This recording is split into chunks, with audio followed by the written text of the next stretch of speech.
Seja muito bem-vindos ao Mesa de Debates. Aqui quem está falando é o Guilherme. Vamos dar continuidade aqui à nossa programação da semana, conversando, debatendo, né? Trocando aí ideias, né, sobre diferentes temas, né, que são necessários aí a gente debater, né, e que o Mesa de Debates cumpre esse papel. E vamos falar aí de educação, dos professores, também vamos falar aqui com as eleições da POSP com o Roberto Guido, né, uma figura bastante, né, conhecida, né, no sindicato da POSP, né, o sindicato dos professores, que aceitou aí trocar essa ideia com a gente. Então, Guido, tudo bem? Antes da gente começar, por favor, fale um pouquinho aí de você, se apresente. Tudo bem, Guilherme? Uma boa tarde para os seus telespectadores, né? Ou web espectadores, melhor dizendo, web espectadores. Meus cumprimentos. Sou Roberto Guido, sou professor da rede estadual desde 93, né? Já se vão 30 anos de magistério, boa parte também na militância, na defesa da educação pública, aqui na POSP, e agora sou membro da executiva aqui da POSP estadual, né? E sou da capital, né? Sou professor de geografia efetivo, me egresso da FEFELET aqui da Universidade de São Paulo, e basicamente é isso, né? O meu currículo. É isso aí. Vamos em frente? Vamos em frente, Guido. Então vamos começar aqui esse papo, né? Vou pedir para você fazer uma avaliação breve, né, de como Tarcísio vem tocando a questão da educação.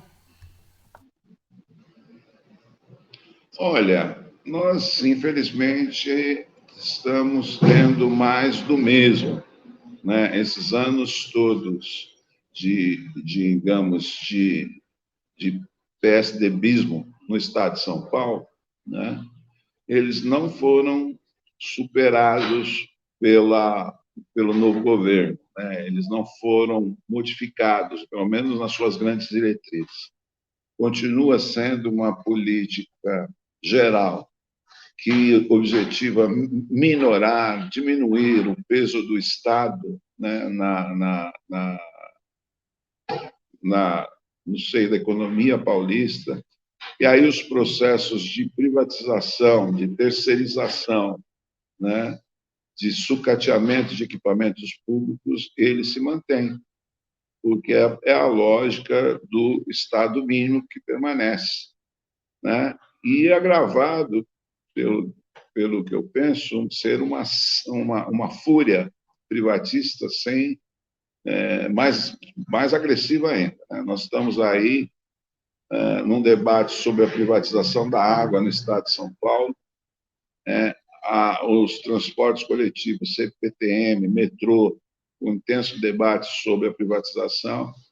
Na educação não seria diferente, porque você tem contratos milionários da educação com o setor privado que atua na educação, né? Coincidentemente ou não, o secretário da educação até pouco tempo era sócio majoritário de uma empresa que presta serviço na área, a Multilaser, né? Essas relações iníquas entre o setor privado e o governo do Estado, me parece que vão continuar no governo Tarcísio. Então, eu acho que esse é o primeiro elemento. O segundo elemento é que essa agressividade também se dá no que diz respeito à educação pública, né, que é a área que eu mais atuo. O governo anunciou que vai enviar um projeto de emenda constitucional aqui para a Constituição do Estado de São Paulo, para diminuir a alíquota de 30% para a educação, de 30%, que é constitucionalmente aqui, você tem esse piso mínimo de 30% dos impostos para a educação, e querendo reduzir isso para 25%, a pretexto de que esses 5% seriam melhores utilizados na saúde, e com um argumento né, que é um perfeito sofisma, né, e que quer tratar a população paulista como um coletivo de imbecis. Não é possível, porque argumentar você vai reduzir de 30 para 25, porque a população está envelhecendo, há menos jovens e, portanto, há mais despesas com saúde, é querer arrumar um argumento para aquilo que é, digamos, inaceitável, que é a redução das verbas para a educação. Mas não convence. Como eu disse, a população paulista sabe muito bem que esse argumento não tem o menor sentido. Por quê? Primeiro, é verdade que a população ela tem envelhecido, né? Ela tem envelhecido e tem envelhecido por melhoras nas condições concretas e reais da vida da população brasileira nos últimos anos, né? A saber, nos últimos anos, quando eu digo desde a Segunda Guerra Mundial, aumento da expectativa de vida, alteração no crescimento, nas taxas de crescimento vegetativo, né? Melhorias nas condições de vida que propiciam aumento da expectativa de vida e tudo mais. Isso é conhecido, é notório. Mas o que você tem, de fato, é que a escola pública ainda apresenta superlotações das suas salas, principalmente nos ambientes periféricos. Portanto, os investimentos que agora devem ser canalizados não se trata tanto de quantidade, mas de qualidade. Como é que você, né, dá uma educação de qualidade para os seus filhos? E, consequentemente, os investimentos, mesmo em 30%, são precários. As demandas da saúde, me parece que dizem menos respeito ao aumento da expectativa de vida e mais ao atendimento básico de saúde, que, infelizmente, atinge todas as faixas etárias, inclusive os pequenos e as famílias da periferia, né, de pais e mães que ainda não são envelhecidos, mas que precisam de sistema de saúde. Portanto, é um problema de outra ordem. É também de investimento, é também de valorização, né, da saúde, mas você não pode jogar uma rubrica contra a outra, né? Seja que a pretexto for. Portanto, essa luta pela manutenção né, dessa rubrica constitucional de 30% está no horizonte aí de luta da PUESP e daqueles que lutam pela educação pública paulista. Então, o governo Tarcísio é um governo errático, privatista, que continua, né, atacando os serviços públicos, né, e, obviamente, né, tem que ter a nossa sonora rejeição. Oi, Guilherme. Sim. E Guido, quando a gente fala aí do governo Tarcísio, né, a gente precisa também falar aí do bolsonarismo, né, porque o Tarcísio é uma das expressões do bolsonarismo. A pergunta que fica, né, como que a gente combate isso e que papel que os professores podem ter nessa luta? Olha, o bolsonarismo ele tem que ser combatido com a razão, com a ciência, com a educação, né? Com todo o conhecimento que a humanidade, né, nos seus 12, 13 mil anos de existência construiu. Por quê? Eu digo isso? Porque o bolsonarismo é ignorância, é imbecilidade, né? A estupidez em estado bruto.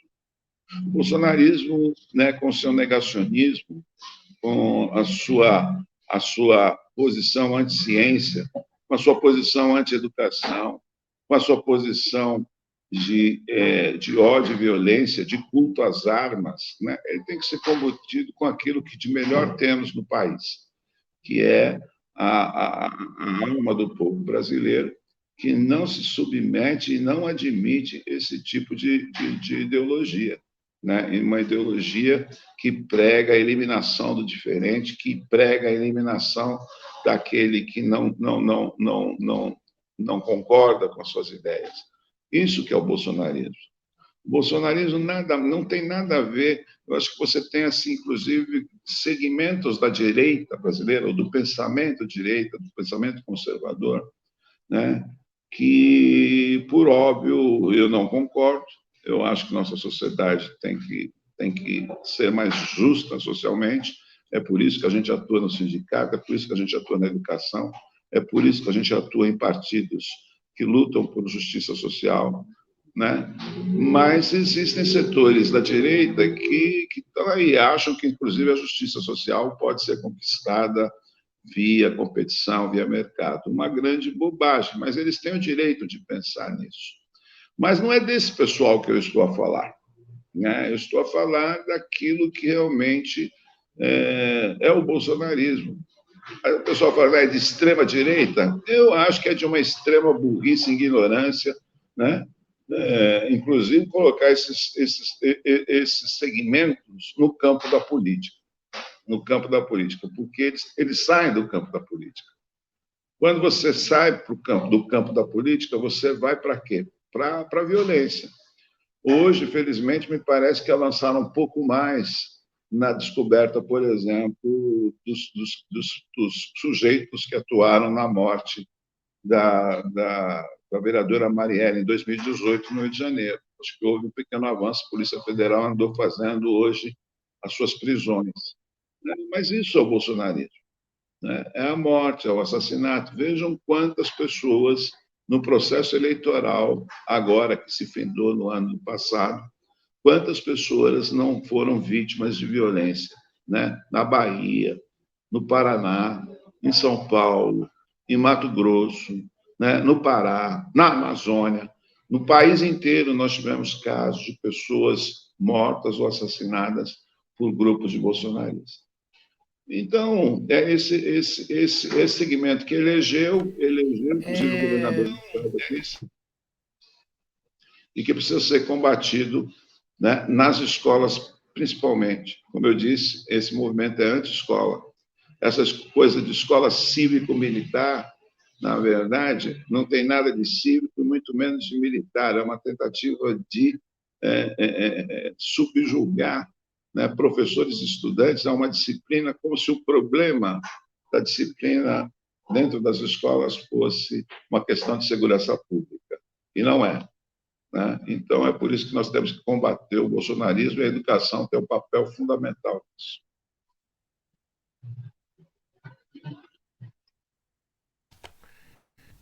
Perfeito, Guido. Guido, eu abri aqui no Mesa de Debates uma discussão acerca aí de uma posição da Maria Isabel de Noronha, a Bebel, né, que é presidente, vice-presidente, segundo presidente aí da POSP.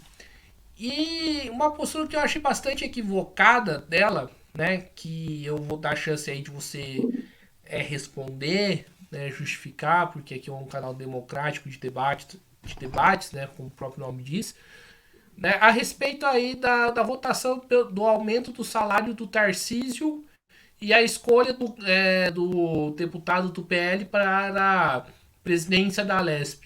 O que justifica essa postura da Bebel e se isso, na sua opinião, colabora ou não com a luta contra a extrema-direita?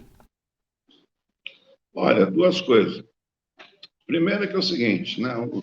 Deixa eu aproveitar e traduzir um abraço da Bebel para todos que nos assistem. Mas eu tenho claro o seguinte, né, querido? Nós temos um parlamento que ele se equaciona, ele se resolve pelo voto e pela proporcionalidade. Pelo voto e pela proporcionalidade. Se eu voto num determinado candidato ou candidata, eu quero ter esse meu voto respaldado e respeitado no parlamento. Seja, inclusive, para ocupar as funções de administrativa e comando da Assembleia Legislativa. E, obviamente, que o tamanho das forças políticas dizem respeito a essa participação. Elas vão, objetivamente, o tamanho dos partidos é que vão dar o tamanho da representação no parlamento e participação na gestão. Então, se eu quero que a minha candidata, meu candidato esteja na mesa diretora, eu não posso me opor à distribuição proporcional dos cargos. Efetivamente, eu acho que o que não pode é toda a mesa ficar na diretora e as comissões, inclusive, ficarem sob controle do bolsonarismo e de outras forças políticas. E lançar um nome para fazer oposição por oposição e ficar de fora não me parece uma tática que ajuda os trabalhadores. Foi essa postura inequívoca da Bebel de saber compor, inclusive, com os diferentes em horas que é necessário colocar em primeiro lugar a população paulista, foi essa capacidade dela que conseguiu fazer com que a Assembleia Legislativa, em uníssono, os 94 deputados, votassem num projeto de lei que possibilitou 50 mil empregos serem poupados, que eram os professores categoria O 2018-2019, que estavam em vias de demissão, né, por conta do fim de seus contratos, e era necessário que você conseguisse que eles que eles tivessem continuidade. O projeto de lei que possibilitou isso foi um projeto de lei articulado pela professora Bebel, que abriu mão da autoria preliminar, né, para conseguir que aquele projeto fosse um projeto da casa. E isso resultou no que, de fato, nós desejávamos, a manutenção dos empregos. Foi dessa mesma maneira que a professora Bebel conseguiu também, né, tirando o seu protagonismo individual e dividindo o protagonismo com todos os 94 deputados, que ela acabou extinguindo, a casa acabou extinguindo com o confisco dos professores e professoras aposentados. Então, eu penso que cabe aos campos políticos progressistas pensarem qual a sua melhor tática. Eu posso utilizar uma tática de berrar, de gritar e denunciar, que é necessário que seja feito, mas eu preciso também ter, né, questões que avancem, que possibilitem que avancem. E, nesse sentido, o diálogo na Assembleia Legislativa é necessário. Então, eu penso que a tarefa da PUESP, e nós temos claro isso, né, nos mantermos cobrando e criticando as posições, como eu acabei de fazer com relação ao governo do Estado de São Paulo, mas temos que entender muito bem qual é o papel da Casa Legislativa e da nossa representação lá. Obviamente que todas essas medidas táticas que são utilizadas no parlamento têm um respaldo da PUESP, porque é óbvio que, para nós, em qualquer lugar do mundo, 50 mil empregos que são preservados seriam objeto de uma comemoração muito intensa, né, por parte dos trabalhadores e trabalhadoras. Sim, você respondeu a questão aí da votação do PL, né? Do candidato do PL na Alesp. Mas e a questão do salário do Tarcísio, A né? questão do salário, eu vou dizer para você, tá? Seria um contrassenso um sindicato se opor, né? Porque, inclusive, a gente pode, inclusive, falar o seguinte: o governador aumentou seu salário, isso poderia resultar em salário para os professores. É um falso problema, porque, obviamente, que o aumento da folha se faz necessário, mas não está correlacionado ao aumento de um funcionário público único, no caso, governador do Estado. Mas, obviamente, um governador do Estado, e você há de conviver comigo, nós estamos falando do Estado mais rico da Federação, ganhar cerca de 20 mil reais também não é algo que eu possa dizer que é uma forma de fazer política negando, né, um salário que, de fato, dê conta das responsabilidades que é ser governo do Estado. Acho que é um debate pobre e que não discute, de fato, o que é o caráter do governo, que aí isso sim nos interessa. O caráter, como eu disse, privatista, o caráter de terceirização, o caráter de desqualificação do serviço público. Mas por aí não acho que seja, né, a forma de se fazer o debate. Não, sim, mas o que eu fico com dúvida, o Guido, é o seguinte: quando um servidor público, né, um professor, faz greve, né, para aumentar o salário, ou mais faz greve para reajustar o salário de acordo com a inflação, esses mesmos caras que ganham muito falam que os professores são privilegiados, né? É, e ao mesmo tempo, né, são esses mesmos que aumentam o salário. É justo isso? Não sei, Eu não chega a ser. penso, eu penso que não é justo, que não é justo. Por isso que a gente luta. Entendeu? Agora, eu não acho que você conquiste melhores condições de trabalho para os professores, né, fazendo a contraposição. Não, vamos negar um reajuste de salário ao governador, né, e aí é uma questão óbvia. Né? O debate que nós temos que fazer é como é que nós garantimos o pagamento do piso dos professores e professoras, como é que nós garantimos a execução de um terço da jornada. Né? Tá bom?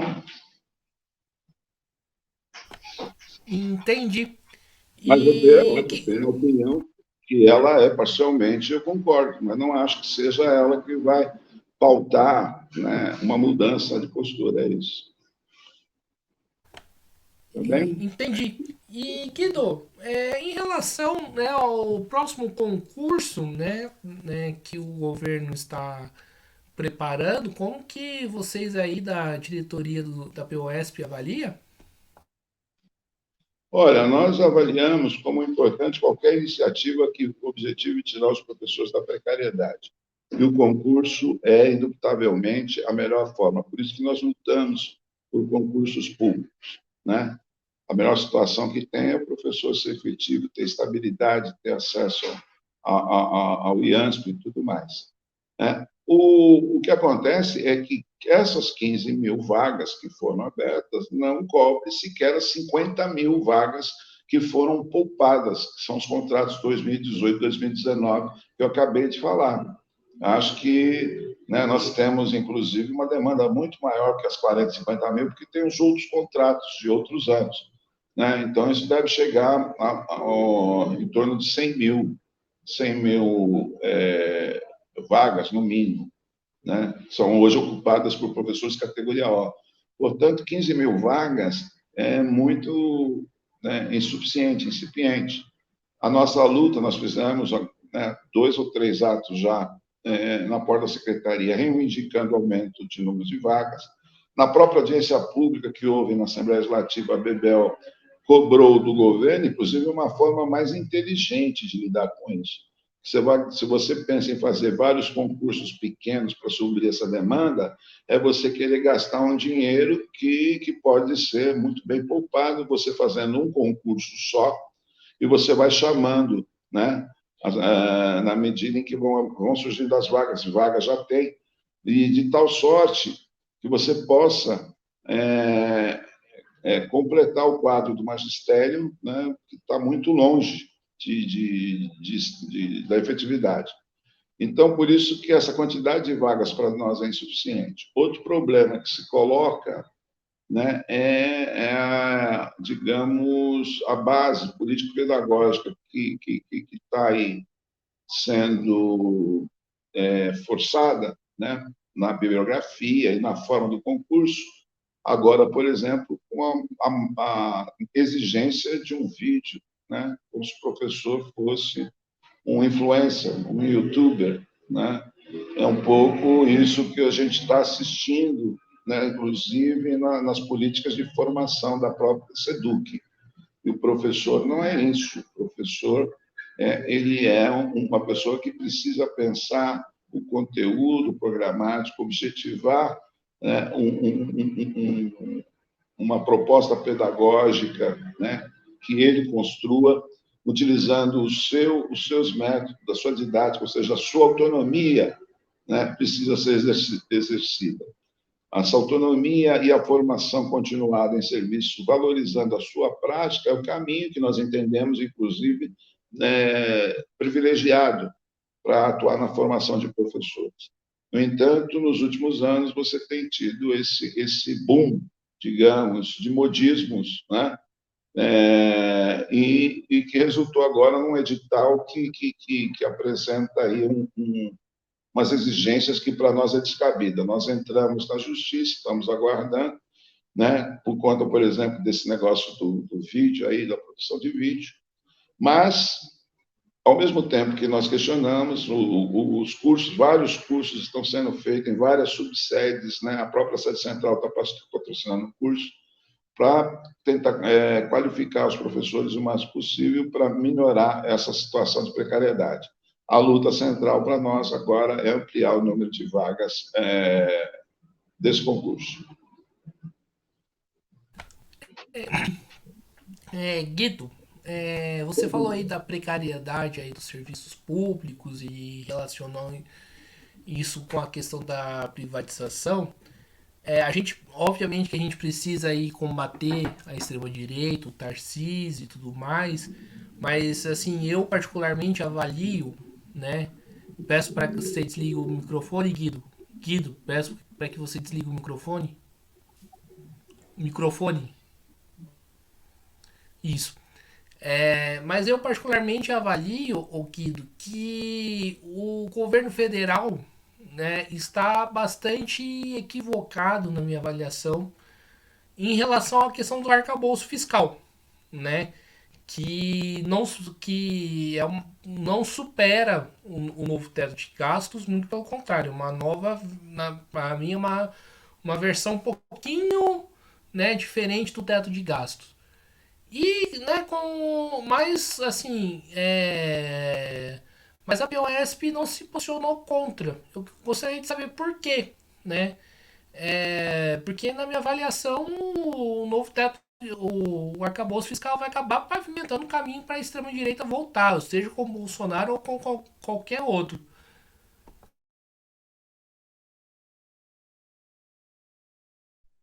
Você está me perguntando, você está opinando, né? Essa é a tua opinião. Perguntando e opinando, Da que é aqui, POSP. como o próprio nome diz, mesa de A debate. POSP é o seguinte, a POSP nós vamos ter um congresso agora, dia 1, 2 e 3 de setembro, e, obviamente, esse tema vai estar em discussão. Mas eu quero antecipar o seguinte, né? A educação ficou fora do arcabouço fiscal. Aliás, nós já tínhamos conquistado a POSP, a CNTE, os sindicatos de luta, já tínhamos conquistado no governo Bolsonaro, em pleno governo Bolsonaro, a manutenção do Fundeb, né? O Fundeb que foi cogitada a sua extinção no governo passado. O Fundeb que garante os recursos para a educação e, inclusive, os recursos para pagamento de professores e professoras. Um Fundeb que está articulado com custo aluno qualidade e que amplia a cada ano o investimento em educação. Por isso, inclusive, a briga, agora a briga é sim para ampliar investimento, mas é para garantir que eles sejam, de fato, destinados para a escola pública, né? A luta para transformar esses recursos em carreira digna e não em política de subsídio. O patamar é outro da luta. O patamar não é para garantir os recursos, embora, né, tenha gente querendo cortar o recurso aqui em São Paulo. O patamar da luta agora é garantir que esses recursos venham, né, para valorizar, de fato, a educação. Embora a rubrica educação com o Fundeb foi mantida no governo Bolsonaro. E agora, na discussão do arcabouço fiscal, ela está fora, assim como está fora também os investimentos em saúde, né? Eu penso que comparar isso com o teto fiscal é um equívoco do ponto de vista conceitual, do ponto de vista econômico, do ponto de vista político, né? Até porque é óbvio que o arcabouço fiscal também ele é resultado de um acúmulo de forças e de uma correlação de forças, melhor dizendo, que está expressa lá no parlamento brasileiro. Então, eu penso que a posição da POSP vai ser tomada, né? É óbvio que nós temos posições aqui das mais diversas, vamos ter um congresso, né? E aí a POSP terá uma postura, uma posição, digamos, definitiva ou quase definitiva a respeito do tema. Mas é óbvio também que a maior parte das forças políticas da POSP que caminharam juntas agora, né, na eleição que passou, sabem que nós não podemos confundir os conceitos, nem os nossos adversários, nem nossos inimigos, que a última vez que a gente fez isso, deu no que deu. né? Então, está todo mundo um pouco mais experiente nessa questão também. E esse congresso da POSP, né? Explica aí para os ouvintes, né? Como você falou, os webnautas, né? Web internautas, né? Web ouvintes, o que é esse congresso da POSP e qual que é a expectativa aí para ele? Nós vamos estar em cerca de 1.700 professores e professoras em Piracicaba, né? É um congresso em que nós vamos consolidar, digamos, um processo político que se iniciou, eu diria, eu dato desde 2015, né? Acho que desde a greve de 2015, que foi uma grande greve e que antecedeu a ocupação das escolas, as forças políticas majoritárias de oposição, o meu campo, que é o campo majoritário, nós vimos amadurecendo, e de 2015 para cá nós passamos pelo golpe contra Dilma, 2016, depois a prisão do Lula, depois tivemos o advento do bolsonarismo, a reforma trabalhista e tal e tudo mais, reforma sindical. Então, isso tudo, né, amadureceu em boa parte das almas militantes aqui da POSP a necessidade da unidade. Então, essa unidade na chapa, que veio da eleição, ela vem de um processo, né? Ela não é uma decisão de momento, ela vem de um processo. E esse processo continua. Eu acho que ele vai ter mais uma etapa agora importante, que é o Congresso, onde nós vamos, onde e quando, né, nós vamos votar, né, uma visão, um debate, vamos debater a conjuntura. Esses temas todos, como não só a arcabouço fiscal, a reforma tributária, mas a política, inclusive internacional, a conjuntura nacional e a conjuntura estadual, vão ser objeto da nossa reflexão. E vamos sair de lá com um plano de lutas, como sempre saímos, um plano de lutas para o próximo período, para enfrentar esses desafios. Sim, né, você falou aí dessa união entre alguns setores da oposição e a atual direção da Alguns não, a POSP, maior né? parte. Alguns não, a maior parte. Né? A maior Mais de parte. 90% das forças políticas de oposição agregaram aqui para Chapão, na Chapão. Tá, enfim. Ô Guido, falando nisso, né? Qual que é o balanço que você tem aí das eleições da POSP? Tá certo que é um tema que parece estar um pouquinho ultrapassado, mas como eu não acabei escutando todo mundo, né, dentro aí da POSP, acho que seria importante você, né, pelo papel que cumpre, falar aí um pouco, né, de qual é o balanço que você tem. Não, o balanço que nós temos aqui, como eu disse, não é um balanço bastante positivo. Após 40 anos, digamos, de conflagração, porque é disso que se trata, mais ou menos 40 anos de luta política dentro da POSP, você não sai numa chapa unificada, né, se não tiver motivos que sejam muito consistentes.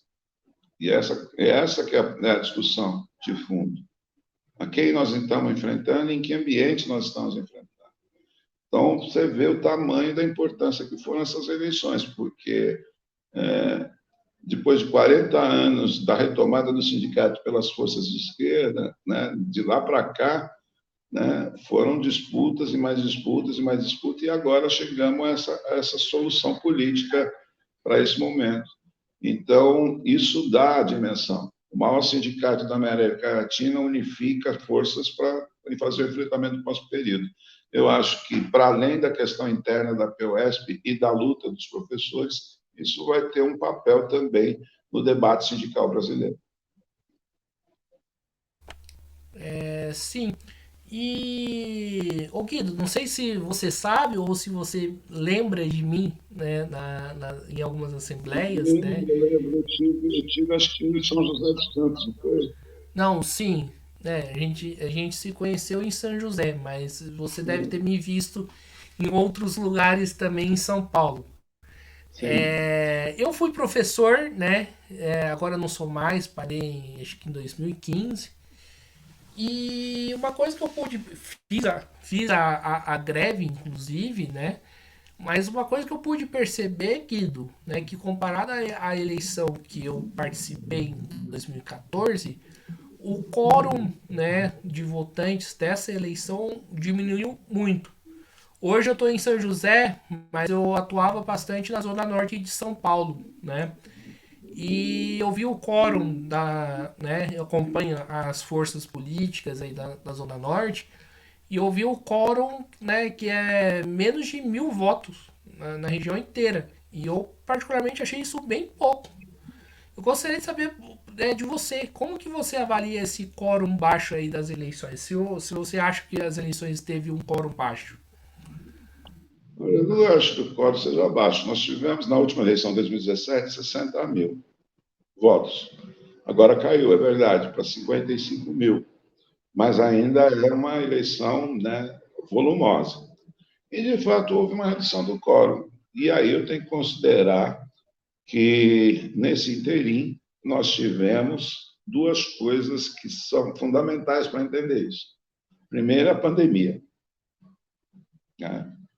A pandemia. E segundo, com a pandemia, porque houve todo um período de quase 2 anos, né, de, de, de, de mudanças na rede que nós não conseguimos acompanhar porque estava todo mundo, né? Porque alguma coisa o governo fez. Ele avançou, por exemplo, nas PEIs. As PEIs, inclusive, pelo formato, pelo rigor, que é uma coisa que a gente combate, que a gente, né, quer mudança, né? Mas a PEI, com essa política de assédio e restrição, né, acabou também atuando para diminuir esse corte. Muitos conselheiros militantes, inclusive, que foram trabalhar em PEI, né, por restrições contratuais, né, não puderam sequer participar do processo eleitoral. Então, é preciso entender a conjuntura de como a rede se movimentou, como o país se movimentou, aí no caso, a questão da pandemia. E eu quero dizer o seguinte: eu estou com 5% de energia aqui, deixa eu correr aqui, senão vai acabar a bateria e. Tudo bem, a gente espera. Então corre aí primeiro, vai carregar o Mas eu queria celular. ver com você, Guilherme, também a possibilidade de a gente já ir encerrando, porque eu tenho que resolver ainda umas questões aqui na secretaria. Aqui. Não, Pode não, ser? tudo bem. Mas não é isso. Eu estava comentando a respeito dessa mudança, né? E que resultou numa redução de quórum, mas ainda assim uma eleição significativa. Já que você está, né, com o tempo aí corrido, né, Guido? Vamos aí para as tuas últimas perguntas, né? Por que duas? Porque uma dessas eu acho que é importante fazer aí para você responder.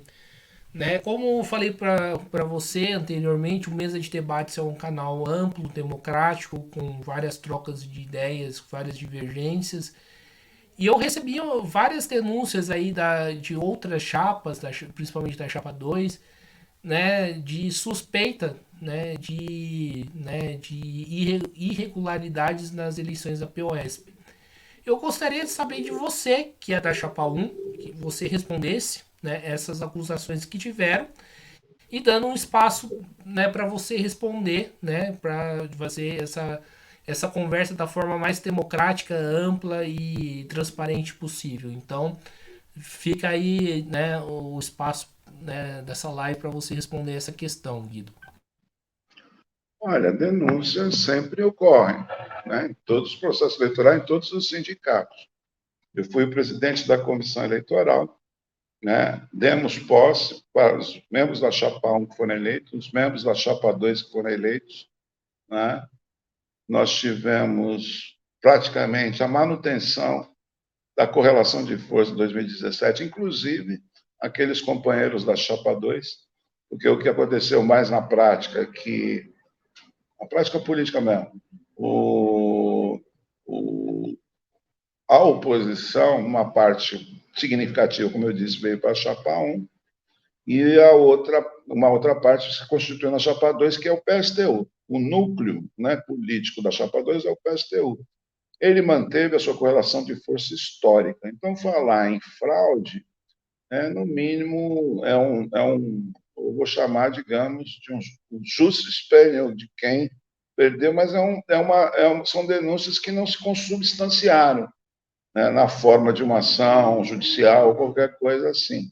Então, eu quero crer que faz mais parte da retórica política do que de fato, né? Quero crer, não, é de fato isso, né? Do que se tratar de questões que eles sequer relevam, porque se eles relevassem, se eles achassem que essas acusações que estão sendo feitas são de fato verdadeiras, provavelmente eles acorreriam à justiça burguesa, né, para solucionar, como já fizeram em outras ocasiões. Guido, só para pegar ainda um gancho desse assunto, você falou aí do peso, né, do PSTU. Uma coisa que eu achei ruim nas eleições da POS, gostaria que você dialogasse aqui comigo, em relação à questão da proporcionalidade. Você acha que pelo menos poderia ter um diretor eleito das duas outras chapas representando os setores de oposição? Porque achei o fato de só ter o diretor da Chapa 1, embora a Chapa 1 tivesse ganhado as eleições, né? Ruim, ia ser um negócio mais flexível São para que. regras, são regras. São regras. Se você não consegue ter, né, no caso, 20%, no caso não precisava nem de 20%, né? Foram 3 chapas. Se você não consegue ter 10% de votos no total eleitoral, é porque realmente não existe representatividade nessa força. Né? Tá bem? Guilherme, eu queria agradecer o seu convite, certo? E eu queria também me desculpar, mas é que eu preciso mesmo, tem um pessoal de uma reunião aí, que eu estou adiando e eu preciso também Só, tocar só, essa conversa. Tá bom? só deixa eu fazer a finalização, ô Guido, pra gente, né, ficar organizadinho. Então, acho que é isso aí, pessoal. Estamos encerrando aqui mais uma entrevista de debates. Agradecendo aqui ao Guido, agradecendo a você que nos acompanhou.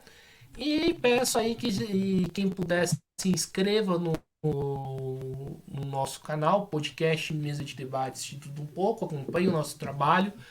Curta, compartilhe, comente os nossos vídeos. Segue a gente lá no Instagram, TikTok, Facebook. Quem puder contribuir aí com o nosso Pix 385 007 02800. E também o nosso Padrim, www.padrim.com.br/podcast Mesa de Debates. Então é isso aí, o Guido já vai embora. Forte abraço a todo mundo e fui.